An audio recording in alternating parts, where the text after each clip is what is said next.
Washington, we are here to mark tomorrow's anniversary of the January 6th attack on the Capitol, which we now know was only part of a larger scheme to overturn the outcome of a free and fair presidential election. Was, in every way, an assault on democracy. Looking at the building behind me and all its magnificence and all that it signifies about our democracy should make us all stop and reflect on what we almost lost a year ago tomorrow.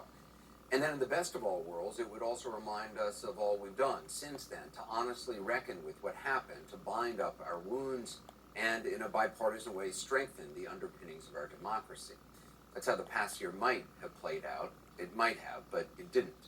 And because it didn't, we come to you tonight at a moment that feels no less pregnant with dark possibilities than January 5th did a year ago tonight. All hell is going to break loose tomorrow. Just understand this. All hell is going to break loose tomorrow. It's going to be moving. It's going to be quick. It's all converging. And now we're on, as they say, the point of attack, right? The point of attack tomorrow. Now, when Steve Bannon said that, he was knee-deep in the planning for what would come the next day. The fact that only 9 Republican House members could bring themselves to cite him for contempt after he openly defied a subpoena from the House Select Committee investigating January 6th speaks to why we are at what feels like such a dark moment for democracy. So does the fact that only 2 Republicans voted to cite former White House Chief of Staff Mark Meadows for also defying the committee, where only 10 voted to impeach the former president. That all speaks volumes. So does the fact that until cooler heads prevailed and it was canceled today, Cobb County's Republican Party had been planning to mark tomorrow's anniversary, in part with a candlelight vigil for members of the violent mob now in jail awaiting trial. That's right, they were going to hail as heroes the alleged worst of the worst people who attacked the Capitol. Take a look at the agenda uncovered by a political reporter for the Atlanta Journal-Constitution. 6 to 7 p.m. it reads, Candlelight Vigil for J6 Patriots held in Washington. It speaks loudly to where we are tonight. So does the notion of a Republican Party so deeply cowed by their leader, they can't even bring themselves to condemn his new line that this was not the real insurrection. That the real insurrection, by his lights, happened on Election Day 2020. Today, former President Jimmy Carter, in a New York Times essay titled, I Fear for Our Democracy, did not identify the GOP by name. He did, however, clearly identify the party's role over the past year, he believes, in taking us all to the brink. 1 year on, former President Carter writes, promoters of the lie that the election was stolen have taken over one political party and stoked distrust in our electoral systems. These forces exert power and influence through relentless disinformation, which continues to turn Americans against Americans. And Mr. Carter concludes with a warning. Our great nation, he writes, now teeters on the brink of a widening abyss. Without immediate action, we are at genuine risk of civil conflict and losing our precious democracy. That's what a year has brought us. What makes it so sad is this did not have to happen. It didn't have to be this way. Republicans, many of them, at least initially, saw the insurrection for what it was. You heard them say it. They understood clearly what happened and who was responsible. The mob was fed lies.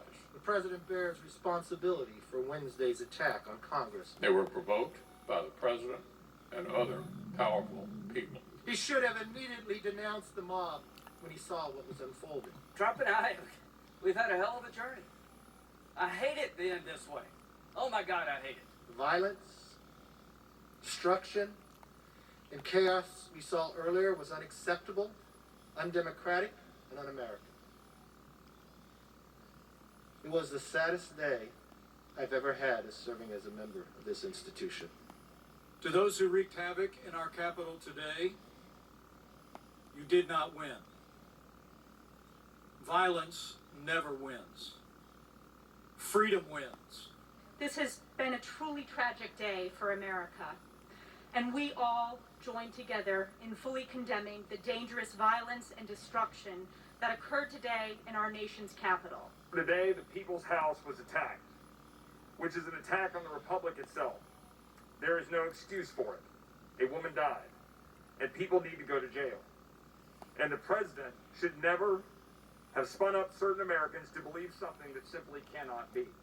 Chaos, anarchy. The violence today was wrong and un-American. Oh. I mean, on that day and over the days that followed, Republicans were saying virtually the same things that Democrats were saying about the assault and who was responsible. But the backsliding, it began almost immediately. On the evening of the 6th, 147 Republican lawmakers, including Elise Stefanik, who you saw there, and Kevin McCarthy, whom you just saw, still voted to overturn electoral counts from the states. And again, all but 10 House Republicans would later go on to vote against impeaching the former president. Kevin McCarthy, of course, would pave the way then for others to make the pilgrimage to Mar-a-Lago to make nice with the man you just heard him say bore responsibility for the attack on Congress. Elise Stefanik, too, she would replace Liz Cheney in the GOP leadership, a reward for her loyalty to the former president. And so would begin the year of gaslighting. The president didn't incite anything. We have a January 6th committee that Nancy Pelosi is leading that is nothing but a political witch hunt on Republicans and Trump supporters. As they've proven yet again today, over and over again, they only care about attacking their political enemies. That it really has turned out to be nothing more than a partisan committee just to investigate the former president. We've seen plenty of video of people in the Capitol, and they weren't rioting. It doesn't look like an armed insurrection when you have people that breach the Capitol, and I don't condone it, but they're staying within the rope lines in the rotunda. That's not what an armed insurrection would look like. 0 firearms from suspects charged with breaching the Capitol. In fact, it was Trump supporters who lost their lives that day, not Trump supporters who were taking the lives of others. I can tell you, the House floor was never breached, and it was not an insurrection. You know, if you didn't know the TV footage was a video from January the 6th, you would actually think it was a normal tourist visit. It's pretty shameful. There was that. There was the so-called election audit in Arizona. There's been one Republican-controlled state legislature after another passing new restrictive voting laws based on the big lie, which a majority of Republicans now believe. And as we've been reporting recently, a growing percentage of Republicans are saying that political violence is sometimes justified. 40% in a recent Washington Post poll.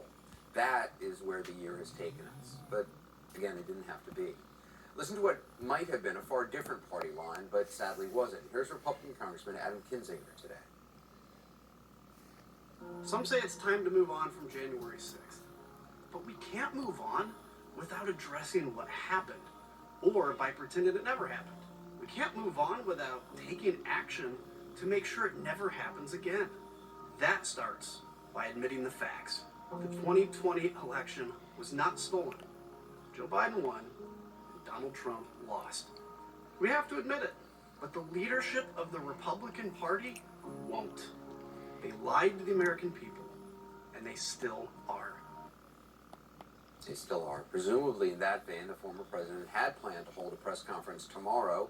He canceled it yesterday in a statement blaming the media and the House Select Committee and, yes, lying about the election. Tonight, the committee heard from Stephanie Grisham, the White House press secretary, who famously never held a press conference when she actually was in a position where her influence might have mattered.